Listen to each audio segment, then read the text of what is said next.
사도행전 3장 19절에서 26절의 말씀입니다. 저와 여러분들 한 절씩 교독하시고 마지막 26절 함께 읽도록 하겠습니다. 제가 먼저 19절을 받들어 읽습니다. 그러므로 여러분은 회개하고 돌아오십시오. 그래서 여러분의 죄 씻음을 받으십시오. 주께서 여러분을 위해 미리 정하신 그리스도 예수를 다시 보내실. 그러나 하나님께서 영원 전부터 그분의 거룩한 예언자들의 입을 통해 말씀하신 대로 만물을 회복하실 때까지 예수는 마땅히 하늘에 계셔야 할 것입니다. 주 하나님께서 너희를 위해 너희 형제 가운데서 나 같은 예언자 하나를 세울 것이니 그가 너희에게 말하는 것은 무엇이든지 다 들으라. 누구든지 그 예언자의 말을 듣지 아니하는 사람은 백성 가운데서 멸망당할 것이다 라고 했습니다. 그 뒤를 이은 모든 예언자들도 이때를 가리켜 여러분은 예언자들의 자손이요 또 하나님께서 여러분의 조상들과 더불어 세우신 언약의 자손입니다. 하나님께서 아브라함에게 내 후손으로 인해 땅의 모든 족속이 복을 받을 것이다 라고 말씀하셨습니다. 함께 읽겠습니다. 하나님께서 여러분의 악으로부터 각자 돌아서게 하셔서 여러분에게 복 주시려고 자기의 종을 세워 여러분에게 먼저 그를 보내셨습니다. 아멘. 네, 기도하겠습니다. 사랑하는 주님, 아버지, 이제 우리가 주님의 말씀 앞에 바로 섭니다.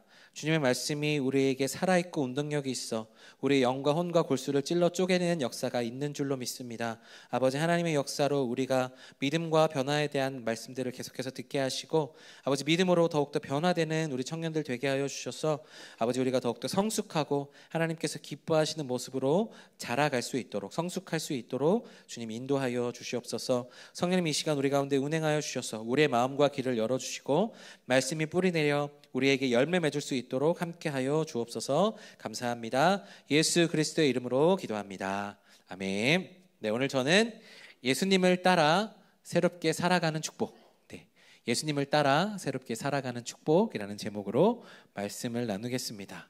네, 우리가 계속해서 이제 베드로가 그 어떤 변화가 일어났는지에 대해서 선포하고 있는 내용들을 두 번째로 보고 있습니다. 지난주에 말씀드렸던 대로 이 설교는 무엇을 얘기하고 있느냐 하면 믿음으로 우리가 새롭게 변화되는 것에 대해서 이야기하고 있습니다. 그래서 지난주 설교 제목이 무엇이었습니까? 주 앞에서 새로워지는 때. 우리는 주 앞에서 새로워지는 때가 옵니다. 그래서 우리 안에 작은 불씨가 타올라서 우리를 점령해서 우리를 활활 타오르는 불처럼 변화시키시는데, 그러기 위해서는 우리가 믿음으로 다른 것들을 버려야 된다. 이게 지난주의 말씀 내용이었습니다. 바라바를 선택하지 않고 오직 주님만을 선택해야 되며, 그 하나님에 대한 오해하지 말고 하나님께서 우리를 사랑하시는 마음으로 늦었다 생각하지 말고 지금 당장 하나님 앞에 돌아와서 하나님 앞에 회개하고 돌아키면, 그 모든 것들을 버리면 우리 안에 작은 불씨가 생기고 그 불씨가 우리를 집어삼켜서 우리가 다른 어떤 것도 태울 수 있는 놀라운 존재로 변화하게 된다라는 것이 지난주의 말씀이었습니다. 그래서 변화가 우리 가운데 찾아오게 됨을 말씀드렸는데, 우리 가운데 인데 변화를 보게 되면 조금 마음이 어려워질 때가 있어요. 무엇인가 하면, 변화는 사실 우리가 이렇게 들어보면 우리의 변화는 이미 일어났다, 우리의 구원은 이미 하나님께서 완성시키셨다라고 말씀하시면 우리가 선포합니다. 그런데 그 말씀을 선포하고 우리가 구원이 이루어졌구나, 우리의 근원이 흔들리지 않는구나 라고 생각은 되는데, 그럼에도 불구하고 우리를 바라볼 때 우리 안에는 여전히 연약함이 있어요. 내가 주님의 구원을 이룬 사람이다, 주님께서 나를 변화시키고 나를 새롭게 하셨다라고 말씀하시지만 여전히 내 안에 죄악됨과 연약함들이 있다라는 것이죠. 그러면 이미 완성된 것과 아직 이루어지지 않은 것 사이에서 우리는 지금 어디쯤에 있는가라는 질문들을 자꾸 하게 됩니다. 온전히 서 있을 때는 상관이 없는데 우리가 실수하고 넘어질 때 그러한 일들을 하게 된다는 거죠. 나는 과연 정말 구원받은 사람이 맞는가? 나는 정말 성령 충만함으로 주님께서 기뻐하시는 삶을 살아가고 있는가? 생각해 보았을 때 그렇지 않은 마음이 우리 가운데 들 때가 있다는 것이죠. 오늘 말씀은 그것들에 대해서 명확하게 설명하고 있다라고 보시면 되겠습니까? 왜 우리가 구원은 완성되었는데 여전히 우리 가운데 연약함이 있는가? 설명하는 내용이라고 보시면 되겠습니다. 우리가 지난주도 계속 로마서를 보고 있는데 사도 바울도 그렇게 얘기해요. 우리가 마음으로는 성령의 법을 따르지만 육신으로는 육신의 법을 따르다. 오호라 나는 공고한 사람이로다 사도 바울도 우리 가운데 이렇게 이야기하거든요. 우리가 마음으로는 원하기로는 영적으로는 하나님께서 살아가라고 하시는 대로 순종하며 살아가고 싶은데 육신으로는 여전히 남아있는 것이 있다라는 것이죠. 그 중간 사이에서 우리가 살아가고 있다라는 것입니다. 이것을 우리가 어떻게 설명할 것이냐, 바로 이것은 여러분 예전에도 많이 들어보셨겠지만 우리는 지금 어떤 시대에 살아가고 있느냐, 바로 우리는 already와 not yet 사이에 살아가고 있는 사람입니다. 어떻다고요? already와 not yet 사이에 살아가고 있다. 이미 왔으나 아직 오지 않은 하나님의 나라에 살아가고 있다.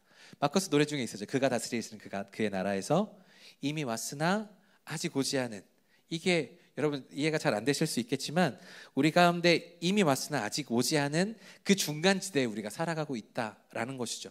그래서 이미 하나님께서 우리 가운데 구원을 완성시키시고 선포하셨지만 아직 우리 가운데 완성되지 않은, 우리 안에 남아있는 이 already와 not yet 사이 그 중간쯤에 우리가 어디가 살아가고 있다라는 것입니다. 이것을 잘 설명하고 있는 게 무엇인가 하면요, 군대 용어인데 여러분 우리가 어떤 것들을 앞두고 D-Day를 따지잖아요. D-Day와 V-Day가 있습니다. D-Day는 작전이 실행되는 날까지 우리가 며칠 남았다를 따지는 것이고, 그 작전이 실행되는 날을 V-Day라고 이야기합니다. 그래서 우리가 D-Day와 V-Day 사이에 살아가고 있는데, 이 작전이 실행되기만 하면 우리에게 승리가 이미 주어진 거예요. 그래서 이미 우리 가운데 이것들이 실행될 것을 기대하면서 기다리고 있는데, 그때가 V-Day가 아직 오지 않는 거죠. D-Day를 따지고 있지만 여전히 실행되지 않는 이 D-Day와 V-Day 사이를 살아가고 있다는 것입니다. 이것을 좀 더 우리 것으로 바꿔 이야기해 보면, 예수님께서 십자가에 죽으시고 부활하심으로 그것을 믿는 자들에게는 우리에게 영원한 구원이 주어져 있어요. 완성되어 있는 구원이 우리 가운데 주어졌습니다. 이 구원은 절대 흔들리지 않습니다. 그러나 주님께서 다시 오셔서 우리를 다시 하나님의 나라로 이끌어 가시는 그때가 여전히 오지 않았다라는 것이죠. 그 하나님의 나라에 온전하게 살게 되는 그 중간 지점에서 우리는 구원이 이미 완성되었으나 아직 오지 않은 그 중간지대에 살아가고 있다라는 것이죠. 그래서 우리가 오늘 말씀을 통하여서 그 중간지대에, 그러면 우리가 그 중간을 어떻게 살아가야 될 것이냐, 변화를 맞이하기 위해서 우리는 어떻게 살아가야 될 것인가를 오늘 말씀을 통해서 함께 살펴보기로 하겠습니다. 그래서 오늘 말씀을 보면서 우리가 회개하고 돌이키는 그때와 주 앞에서 새로워지는 그때를 우리가 어떻게 맞이할 것인지를 우리가 함께 말씀을 통해 살펴보도록 하겠습니다. 우리 먼저 오늘 말씀 19절에서 20절의 말씀인데요, 우리 19절에서 20절의 말씀 다 같이 한 목소리로 읽어보겠습니다. 시작. 그러므로 여러분은 회개하고,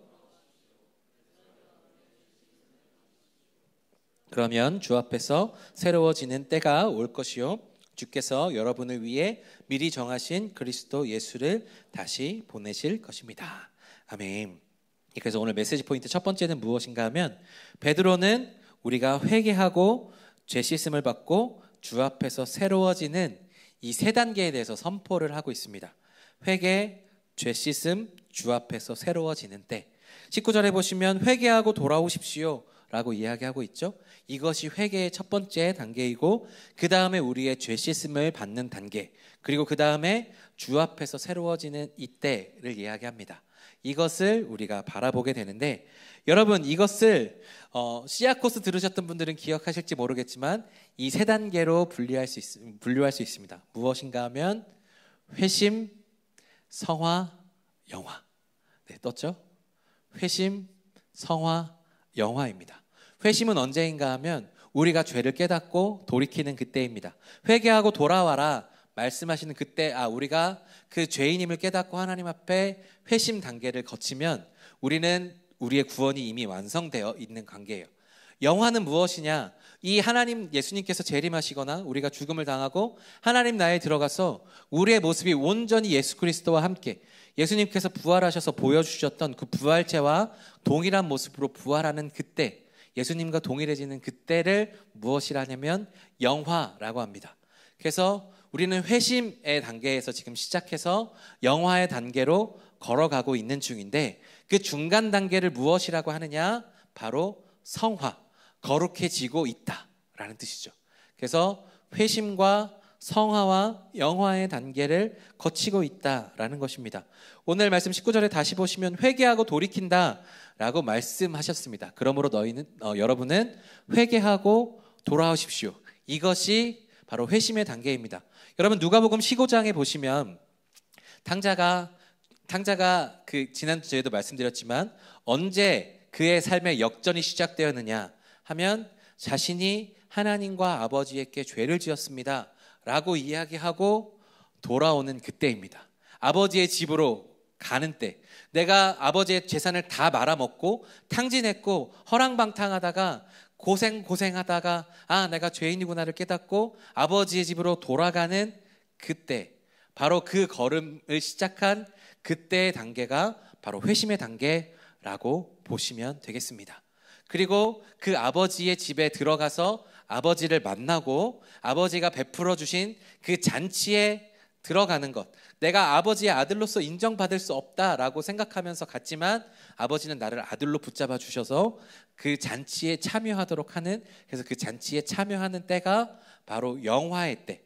그러면 그 사이에 중간에 아버지의 집으로 걸어가면서 아버지를 만나는 그때까지, 바로 그때를 회심의 단계, 성화의 단계라고 보시면 되겠습니다.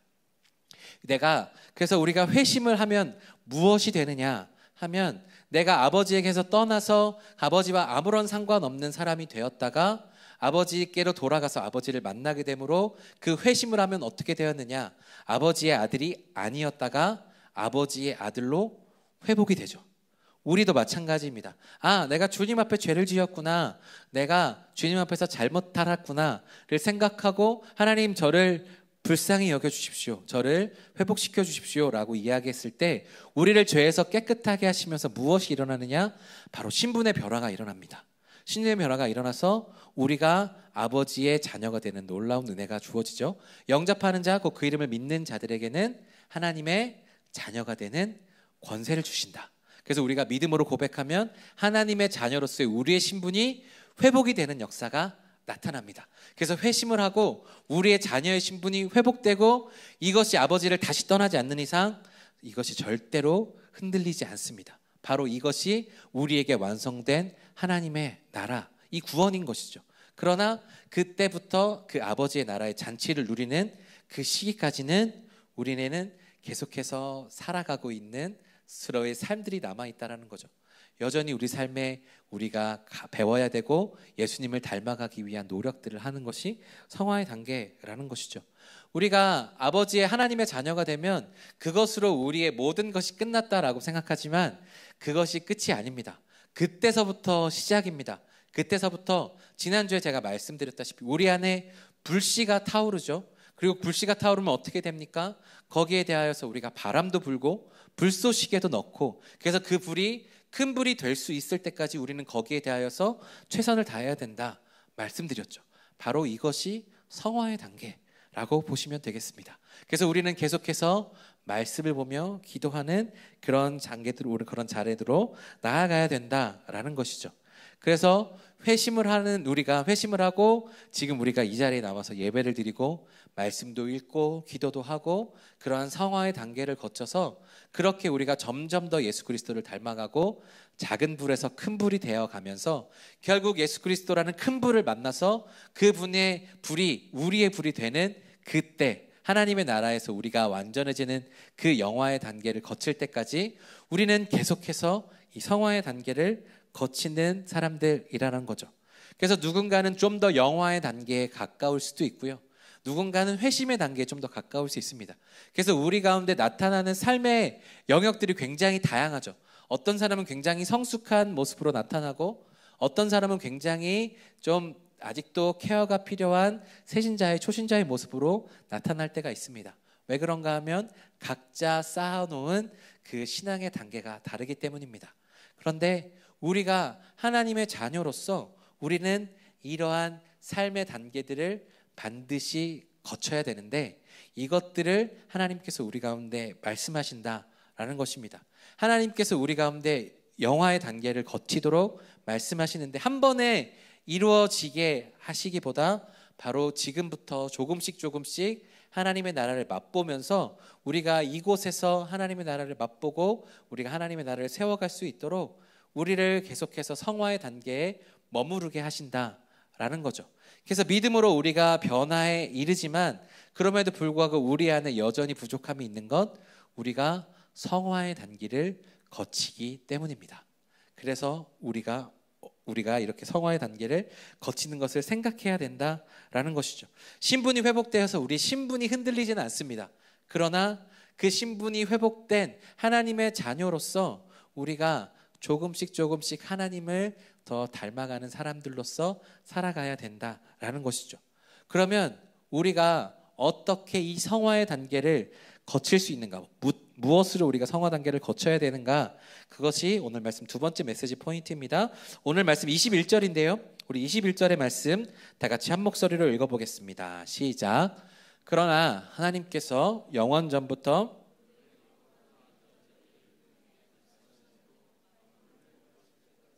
예수는 마땅히 하늘에 계셔야 할 것입니다. 아멘. 오늘 메시지 포인트 두 번째는 무엇인가 하면요. 베드로는 하나님께서 만물을 회복하실 때가 있다, 따로 있다라고 선포합니다.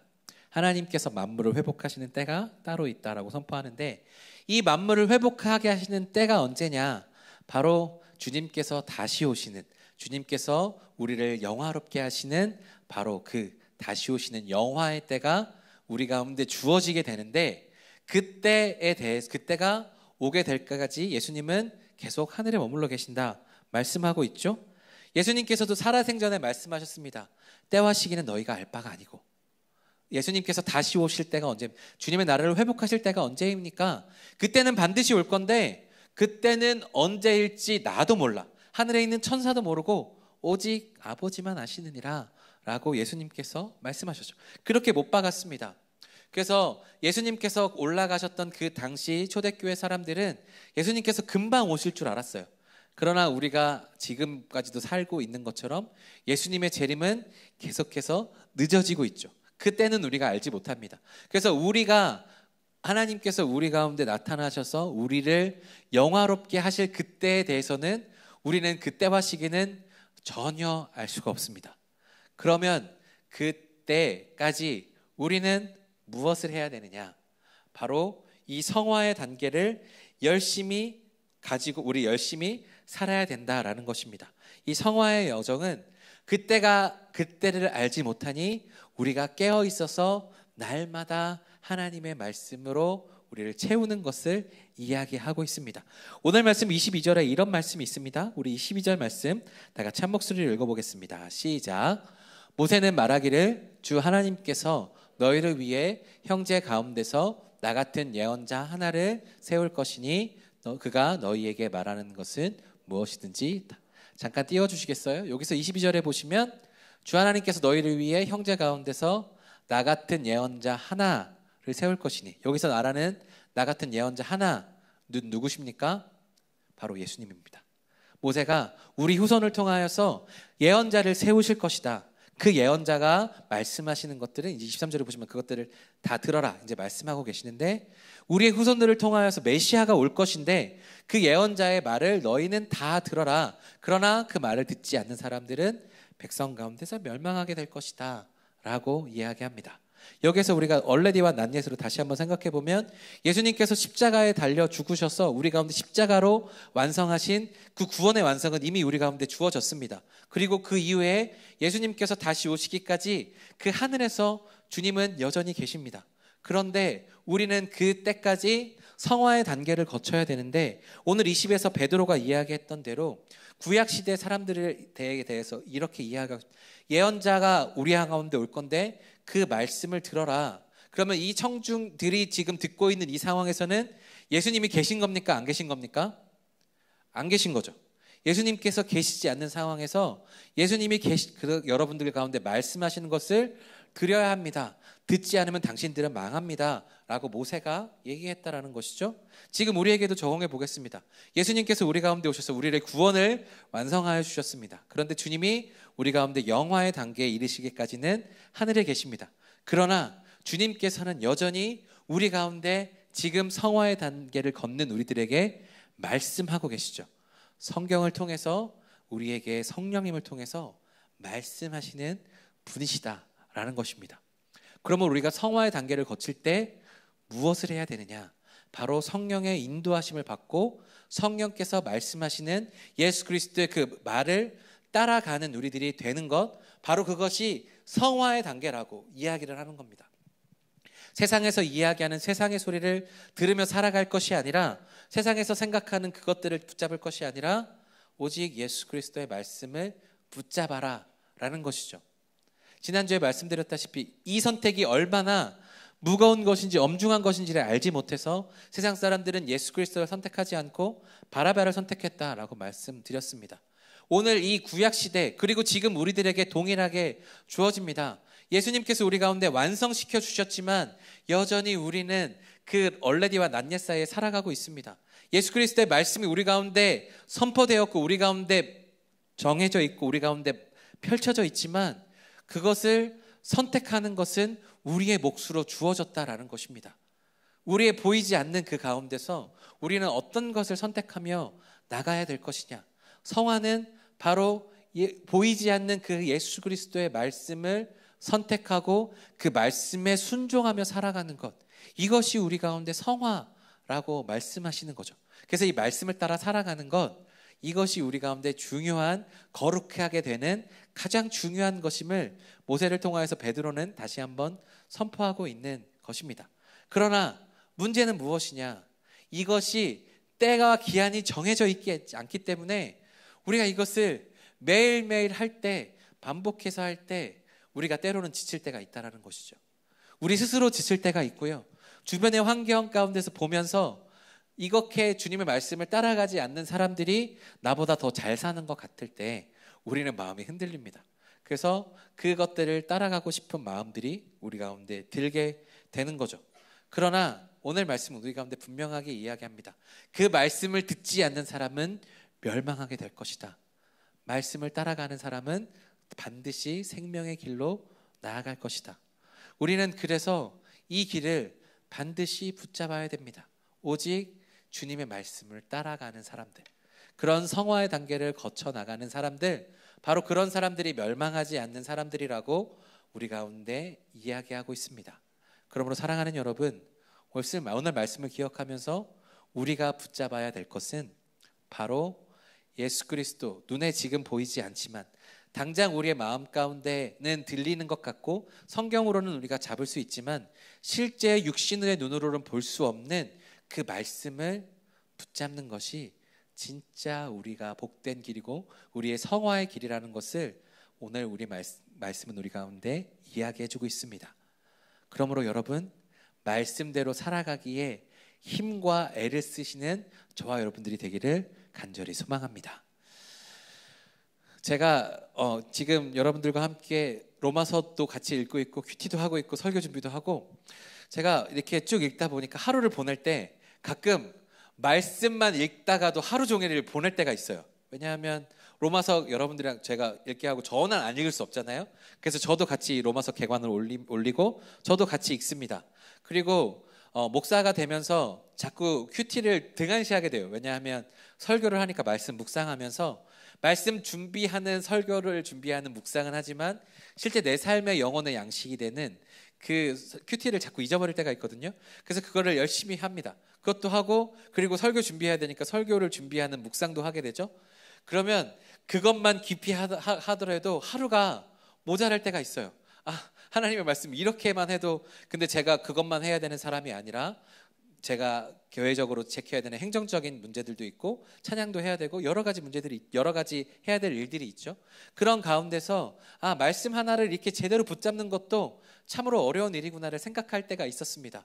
여러분, 그런데 우리가 이렇게 말씀을 따라가는 건 우리가 한 달만 해봅시다. 하루만 해봅시다. 일주일만 해봅시다. 그러면 우리가 부담 없이 할 수 있어요. 그런데 말씀드렸던 대로 이것이 우리가 언제 때와 기한이 정해져 있지 않기 때문에 이것들을 언제까지 해야 될까를 생각해 보면 가끔 마음이 답답할 때가 있습니다. 왜? 내가 하고 싶은 대로 하기가 어렵거든요.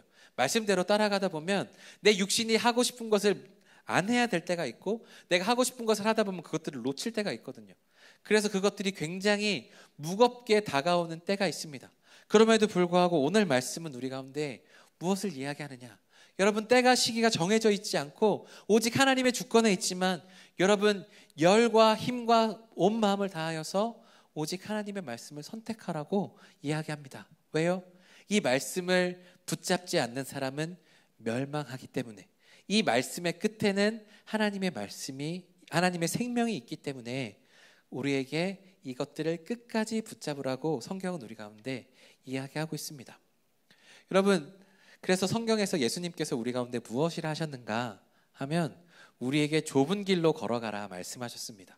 우리가 걸어가는 이 길이요, 우리가 예수님과 함께 걸어가는 이 길이요, 결코 녹록한 길이 아닙니다. 예전에는 우리가, 지금도 그렇지만 저도 이렇게 생각하지만 예수 그리스도를 믿으면 우리에게 복이 찾아옵니다. 그것은 분명한 사실입니다. 그런데 예수 그리스도를 믿으면 복이 옵니다 라고 이야기 전도를 했는데 막상 예수 그리스도를 믿었는데 우리 가운데 안 좋은 일들이 찾아왔을 때 그것 때문에 힘들어하고 어려운 사람들이 있죠. 저는 그렇게 이야기합니다. 예수 그리스도를 믿는 길은 넓은 길이 아닙니다. 많은 사람들이 가는 길이 아닙니다. 예수 그리스도를 제대로 믿는 길은 좁은 길이고 많은 사람들이 가지 않는 길입니다. 그러나 그 길을 우리가 목숨 걸고 붙잡아야 되는 이유는 무엇인가 하면 이 길 끝에 생명이 있기 때문입니다. 사람들이 가는 그 길, 편하고 좋아 보이고 지금 당장은 괜찮아 보이지만 그 길 끝에는 죽음이 있고 그 길 끝에는 멸망이 있다라고 오늘 베드로가 다시 한번 선포하고 있지 않습니까? 눈에 보이지 않고 내가 붙잡기 어려운 그 말씀을 붙잡고 걸어가는 길 쉽지 않습니다. 여러분, 이 황금 같은 주일에, 그리고 토요일과 주일 우리가 시간을 내면서 기도하고 말씀 보는 그런 것들이 우리 가운데 늘 쉬운가요? 그렇지 않다라는 거죠. 그러나 우리가 그러한 일들을 하면서 나아가는 것은 무엇인가 하면, 쉽지 않은 길을 걸어가는 이유는 무엇인가 하면 이 길이 진짜 길이기 때문입니다. 이 길이 우리에게 생명의 길이기 때문입니다. 좁은 길로 우리가 걸어갈 수 있는 이유는 우리의 본성을 거스르는 일이거든요. 우리는 사이즈와 숫자에 속아서 그것들에 다는 것에 편안한 사람들입니다. 많은 사람들이 가면 이 길이 옳겠거니 생각할 수 있는 것이죠. 많은 사람들이 가게 되면 그 숫자에 기대에 있으면 내가 틀려도, 그것에서 틀려도 우리는 위안을 얻는 존재들이라고요. 그 소수를 선택하는 것이 쉬운 길이 아닙니다. 그러나 예수님께서는 분명히 말씀하십니다. 좁은 길로 걸어오라. 그 길은 사람이 적다. 그 길은 어렵고 사람이 적다 말씀하십니다. 그러나 우리가 그 길을 걸어갈 수 있는 이유는 무엇인가 하면 이 길이 진짜 생명의 길이기 때문입니다. 다른 어떤 것에 있지 않습니다. 그래서 우리에게 끝이 정해져 있지 않아도 우리는 계속해서 힘을 내서 집중해서 주님의 말씀을 순종하기 위해 애를 쓰고 그렇게 우리의 길들을 쌓아가는 거죠. 그것이 우리가 해야 될 성화의 길입니다. 기다림이라는 게 여러분 참 설레는 단어이기도 하지만 기다림이 길어지면 참으로 힘든 단어가 바로 기다림인 것 같아요.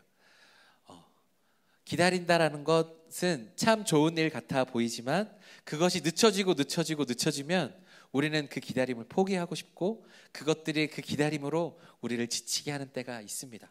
그러나 우리는 그 때를 기다리면서도 지치지 않고 그 말씀을 끝까지 붙들어야 되는 사람들이다라는 거죠. 왜요? 이 길이 진짜니까. 이 길이 다른 어떤 것에서 줄 수 없는 오직 생명을 주니까 우리는 반드시 이 길을 걸어야 되는 줄로 믿습니다. 그러므로 사랑하는 여러분, 힘들겠지만 목숨을 다하고 최선을 다하셔서 주님의 말씀을 붙잡는 저와 여러분들이 되기를 간절히 소망합니다. 그렇게 된 것이 우리에게 진짜 힘과 생명을 가져다 주게 될 줄로 믿습니다. 그런데 이것으로 끝나면 우리의 일이 너무 힘들잖아요. 우리 신앙생활이 너무 힘들잖아요. 그러나 오늘 말씀 세 번째 포인트가 우리에게 위로를 줍니다. 오늘 말씀 26절의 말씀인데요. 26절의 말씀 우리 다 같이 한 목소리로 읽어보겠습니다. 시작. 하나님께서 여러분의 악으로부터 각자 돌아서게 하셔서 여러분에게 복 주시려고 자기의 종을 세워 여러분에게 먼저 그를 보내셨습니다. 아멘. 오늘 메시지 포인트 세 번째는 무엇인가 하면요, 베드로는요 하나님께서 우리에게 예수님을 보내신 이유가 무엇이라고 이야기하는가 하면 우리에게 복 주시기 위함이다 라고 선포합니다. 예수님께서 우리 가운데 오신 이유는 우리에게 복을 주시기 위함이다 라고 이야기하십니다. 26절을 다시 한번 띄워주시겠어요? 26절 다시 보시면 하나님께서 우리 가운데 무엇을 하셨느냐, 각자 여러분의 악으로부터 각자 돌아서게 하신답니다. 그리고 여러분들에게 복을 주시겠다 말씀하시는 거죠. 여러분, 여기에서 예수님께서 우리 가운데 복을 주셔서 우리가 각자 회개하시게 하시고 각자 돌이키게 하셔서 우리에게 복을 주시는 것이 무엇이었는가 하면 우리가 악으로부터 떠난 것이 복이다라고 이야기하고 있습니다. 여러분, 우리가 성화의 단계를 거치고 있죠. 이 길에 들어선 것 자체가 복이라고 성경은 선포하고 있는 거예요. 여러분은 복이 무엇이라고 생각하십니까? 여러분에게 진짜 복은 무엇이라고 생각하십니까? 여러분이 돈을 잘 버는 것, 좋은 사람 만나서 결혼하는 것, 귀한 자녀들 낳는 것, 그리고 높은 지위에 올라가는 것, 그것이 그것 또한 복의 일부겠지만 진짜 복은 무엇이라고 선포하는가 하면 여러분의 악으로부터 각자 돌아서게 하시는 것이 복이다라고 이야기합니다. 살아가는 여러분, 진짜 복이란 무엇인가 하면 악으로부터 떠나는 것이 복이다라고 이야기합니다. 이것을 이야기하고 있는 것이 시편 1편 말씀인데요. 우리 시편 1편 말씀 다 같이 한 목소리로 읽어볼까요? 시작. 복이 있는 사람은 악한 사람들의 꾀를 따라가지 않고 죄인들의 길에 서지 않으며 남을 업신여기는 사람들과 자리를 함께하지 않고, 오늘 여기 보시면 죄인들의 길에 남을 엽쓰는 사람들과 자리를 함께하지 않고 꾀를 따라가지 않는 것이 복 있는 사람이다 라고 이야기합니다. 여기 있는 이 본문 히브리어 원문대로 하시면 이러이러한 사람들이 행복한 사람입니다 라고 이야기하는 겁니다. 어떤 사람이요? 악한 사람들의 꾀를 따라가지 않는 사람, 죄인들의 길에 서지 않는 사람, 남을 업신여기는 사람들과 함께하지 않는 사람. 그러니까 어떤 것이냐? 악의 길에서 떠난 것이 행복한 사람이다라고 이야기하는 겁니다. 여러분, 우리에게 진짜 행복은 무엇입니까? 바로 악의 길을 떠나는 것입니다. 성화의 길을 여러분 들어서게 된 것만으로도 우리는 진짜 복을 누리고 있는 것일 줄 모릅니다. 악의 길에서 떠난 사람이 행복한 사람이다 라고 이야기하는데, 우리는 이 회심을 거쳐서 지금 성화의 길을 걸어가고 있습니다. 이 성화의 길에 걸어가서 지금 이곳에 선 것 자체가 우리 가운데 얼마나 큰 복인지를 아는 저와 여러분들이 되기를 간절히 소망합니다. 제가 주중에 이런 이야기를 듣고 깜짝 놀란 적이 있어요. 어떤 우리 한 형제가 저에게 이런 이야기를 해줬습니다. 목사님, 제가요 예수님 다음에 예수님께서 십자가에 달려 죽으신 이후에 태어났다라는 것이 얼마나 큰 복인지 모르겠습니다 라고 이야기하는 형제가 있었습니다. 제가 이 이야기를 듣고 얼마나 감동적이었는지. 여러분, 우리가 만약에 구약의 시대에서 태어났다고 생각해 보십시오. 우리는 십자가를 제대로 알지도 못하고 그 가운데서 우리가 구원을 얻었겠지만 예수 그리스도의 그 십자가와 그 사랑을 우리가 스스로 알고 스스로 예배할 수 있는 이 자리에 설 수 없었을 것입니다. 그리고 우리가 이곳에서 하나님을 알아가는 그러한 진짜 친밀한 관계를 누릴 수가 없었던 것이죠. 그러나 우리가 예수님 이후에 태어난 것, 이것만으로도 얼마나 큰 축복입니까?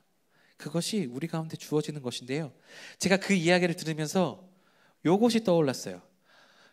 제가 준비한 그림 한번 띄워주시겠어요? 여러분, 이게 무엇인지 아십니까? 왼쪽은 빛의 삼원색이고요, 오른쪽은 색의 삼원색입니다. 빛의 길과 악의 길은 완전히 다릅니다. 왼쪽 빛이 삼원색이 이렇게 쭉 되어 있는데 색깔은 보지 마시고요. 빛은 합쳐지면 합쳐질수록 어떻게 되느냐? 밝아집니다. 우리는 빛 가운데 거하는 사람들입니다. 우리의 모든 것들이 합쳐지고 합쳐지면 합력하여 선을 이룹니다. 그것이 우리가 살아가는 삶입니다. 그런데요, 반대로 색, 사람들이 빛이 아닌 빛과 반대되는 색은 어떻게 되느냐? 섞이면 섞일수록 검어집니다. 무슨 일을 하면 할수록 그 일이 어렵습니다. 사람의 일을 더하고 사람의 생각을 더하고 사람의 것들을 더하면 더할수록 좋은 게 나오느냐? 그렇지 않다라는 것이죠. 더욱더 검어집니다. 사공이 많으면 배가 산으로 가는 이유가 바로 그것이에요. 사람들이 좋은 생각을 가지고 모이면 모일수록 좋은 게 나와야 되는데 오히려 사람이 모이면 모일수록 검어지는 게 세상의 현실이라고요. 그런데 우리가 살아가고 있는 우리의 현실은 무엇이냐? 빛은 모이면 모일수록 밝아집니다. 우리가 우리의 공동체를 바라볼 때 우리가 빛인지 색인지 구별이 잘 안 갈 때가 있겠지만 하나님께서는 우리 가운데 분명하게 말씀하십니다. 너희는 세상의 빛이다. 너희는 하나님의 자녀다 라고 이야기합니다. 그래서 하나님의 것을 쌓고 쌓으면 우리는 더욱더 밝아집니다. 그것이 우리가 누릴 수 있는 복이라는 것이죠. 우리가 선한 길로 들어섰다라는 것은 바로 이런 것을 의미합니다. 이제 그림 내려주셔도 됩니다. 그래서 우리가 복의 길에 들어섰다는 것, 예수 그리스도와 함께 동행한다라는 것은 무엇인가 하면 우리의 노력이 아니라 하나님의 힘으로 우리의 모든 사건들이 연합되고 사람들과 사람들이 연합됐을 때 빛은 모이면 모일수록 밝아지고 우리한테 선을 가져다 주는 것입니다. 그래서 모든 것이 합력하여 선을 이루는 것, 바로 선을 살고 있는 예수 그리스도와 함께 악에서 떠난 길을 살아가고 있는 것이 우리가 갖고 있는 복이다라는 것이죠. 반대로 악한 길을 가는 사람들, 바람에 나는 겨와 같다고 이야기했던 그들은 무엇인가 하면 사람의 생각을 더하고 자신들의 노력을 더하고 무엇을 할수록 결국 그것이 밝아지는 것 같으나 밝아지지 않고 어두워지는 것이죠. 그러므로 그 길은 밝은 것 같으나 어두운 길이고 빛의 길은 어두운 것 같으나 밝은 길이 되는 것입니다. 그러므로 우리가 걸어가는 길은 복된 길이고 행복한 길입니다. 그러므로 사랑하는 여러분, 우리가 지금 이렇게 걸어가고 있는 이 길이 여러분의 행복이라고 고백할 수 있는 그런 우리의 마음이, 그런 우리의 생각이 변화할 수 있는 우리의 믿음이 되었으면 좋겠습니다. 제가 오늘 예배 처음에도 말씀드렸죠. 여러분의 가장 큰 기쁨은 무엇입니까? 여러분에게 가장 큰 즐거움을 가져다 주는 것은 무엇입니까? 오늘 말씀을 기억했을 때 우리에게 가장 큰 기쁨을 주는 것은 바로 하나님과 함께 동행하며 성화의 길을 걸어가는, 예배를 쌓고 기도를 쌓고 말씀을 쌓으면서 점점 더 선한 길로 걸어가는 그 길에서 주님과 동행하는 것이 우리의 가장 큰 기쁨이 되어야 되는 줄로 믿습니다. 그렇게 되기 위해서는 그 하나님을 더욱더 알아가야 되는 것이죠. 그렇게 하나님을 더욱더 믿는 우리들이 되어야 되는 것입니다. 저는 그렇습니다. 집에 들어가면 제일 즐겁게 하는 것 중에 하나가 있습니다. 네, 부끄럽지만 우리 아이와 로블록스를 하는 겁니다. 왜? 아빠랑 하기를 기다리고 있거든요. 아무리 피곤해도 조금이라도 해주고 자야 돼요. 아빠랑 같이 놀기를 원하니까. 그렇게 제가 피곤하지만 이것을 피곤하다고 생각하지 않고 그것을 하는 이유는 무엇입니까? 바로 자녀를 사랑하기 때문입니다. 어떤 목사님의 얘기를 들어보니까요, 휴가를 가셔서도 새벽 5시에 일어나셔서 자전거를 타셨다고 합니다. 제가 그걸 보면서 어떻게 저게 가능할까 생각했는데 그분은 자전거를 사랑하시기 때문이겠죠. 여러분에게 질문합니다. 여러분이 휴가를 가서도, 여러분이 어떤 것을 통틀어서도 포기하지 않고 반드시 하는 일이 있으십니까? 그것이 여러분이 제일 사랑하는 여러분의 일일 것입니다. 그런데 그것들을 내려놓고 우리가 진짜 제일 사랑하는 것이 하나님을 만나는 것으로, 하나님을 향해 채워지는 것으로 우리의 것들을 채워나갈 수 있다면 하나님께서 얼마나 기뻐하시겠습니까? 그것이 우리의 진짜 복임을 깨닫는다면 우리가 그곳에서 행복을 찾을 수 있고, 하나님을 사랑한다면 우리는 그것들을 할 수 있는 것이죠. 그래서 제가 이번 휴가를 가면서 마음을 먹었습니다. 이번 휴가에서는 큐티를 하루도 빼먹지 않고 반드시 하리라. 왜? 하나님이 저에게 큐티를 통해서 주시는 그 음성들이 참으로 귀한구나를 요즘 더 깨닫고 있거든요. 더 말씀을 들으면서 깨닫고 있습니다. 내가 생각하고 내가 경험했던 그것들보다 하나님의 말씀에서부터 오는 그것들이 너무나도 귀하더라고요. 그래서 휴가를 통해서 제가 얻게 되는 그 기쁨보다 말씀을 통해서 그것들을 누리는, 은혜를 누리는 것이 더욱더 중요한 일이구나를 제가 요즘 다시 한번 깨닫습니다. 그래서 그것들을 다시 한번 결단합니다. 그래서 주님과 함께 동행하는 휴가로 만들어 보려고 노력하고 그렇게 결단하고 들어갑니다. 왜 그렇게 하는가? 그것이 제가 하나님을 향한 사랑의 표현이더라고요. 하나님, 제가 하나님을 사랑하는데 이렇게 표현하고 싶습니다 라고 할 수밖에 없더라고요. 그것이 복인 걸 알기.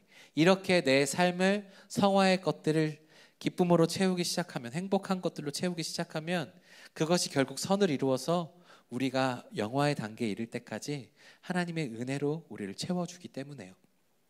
여러분들에게도 권면합니다. 여러분, 하나님을 사랑하십니까? 그러면 여러분의 하루의 그 것들 중에서 정말 피곤하고 힘들어도 하나님과 함께 교제하는 것을 채우시는 여러분들이 되기를 간절히 소망합니다. 그것을 채우는 사람이 진짜 행복한 사람이라고 이야기하고 있습니다. 여러분, 진짜 행복은 멀리 있지 않습니다.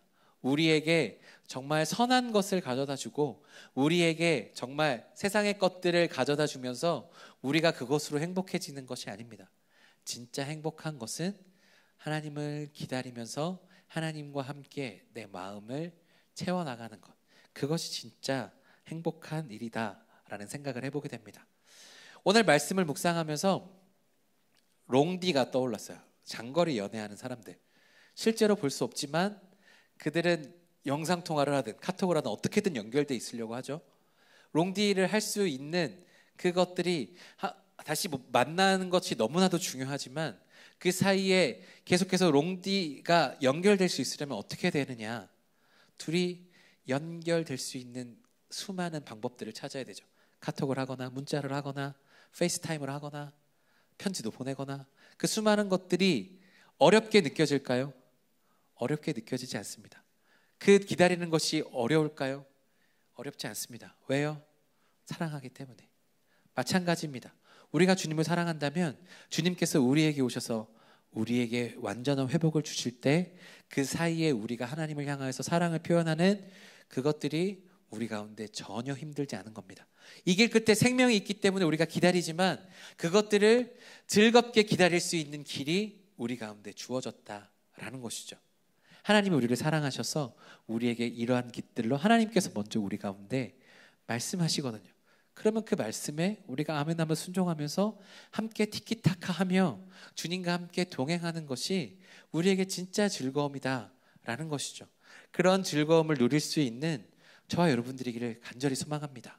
그렇게 우리의 성화의 단계를 찾아가게 될 때 예수님을 따라 이전의 삶이 아니라 새로운 삶으로서 하나님의 자녀로서 성화의 단계를 밟아가면서 조금씩 성숙한 그리스도인으로 예수님을 닮아가는 모습들로 나아갈 때 우리의 삶에는 더 많은 하나님의 은혜가 채워지고 하나님의 복이 채워진다라는 것이죠.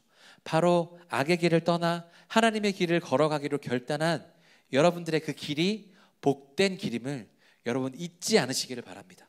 정말 하나님과 함께 동행하며 말씀 보고 예배하며 기도하는 이것이 나에게 진짜 즐거운 일이구나를 여러분 매일매일 깨달았으면 좋겠어요. 이것이 의지적으로 되는 것들도 필요할 때가 있지만 이것이 자연스럽게 우리 가운데 터져 나왔으면 좋겠어요. 주님을 만나니까, 주님 진짜 실제로 만나지니까, 내가 형식적으로 만나는 그런 것들이 아니라 예배를 드리면서 하나님을 실제적으로 만나고 내가 정말 말씀을 보면서 하나님의 살아계심을 느끼고 기도하면서 하나님께서 나를 동행하신다는 것을 느끼니까 이것을 내가 포기할 수가 없는 거죠. 그렇게 포기할 수가 없어서 자연스럽게 그렇게 하나님과의 관계를 쌓아가는 것이 진짜 우리가 살아가는 성화의 과정이 아닌가 생각합니다.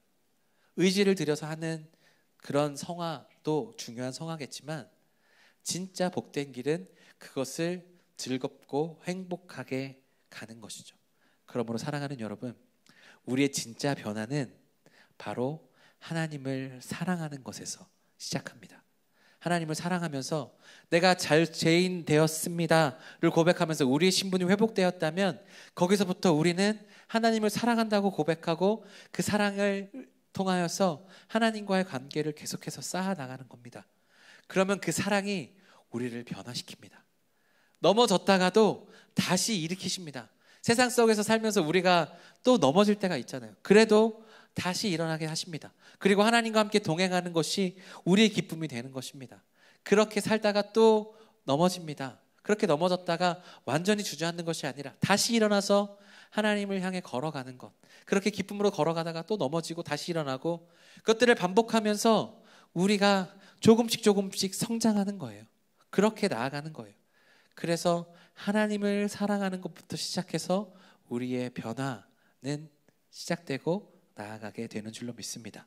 여러분, 믿음이 우리의 변화를 이끌게 되는데 이 믿음은 하나님을 아는 것이고 하나님을 알게 되면 우리는 하나님을 사랑할 수밖에 없고 하나님을 사랑할 수밖에 없으면 우리는 변화할 수밖에 없습니다. 그렇게 조금씩 쌓아져 나가서 성화의 단계를 이루고 하나님께서 이루시는 영화의 단계가 우리 가운데 주어지는 줄로 믿습니다.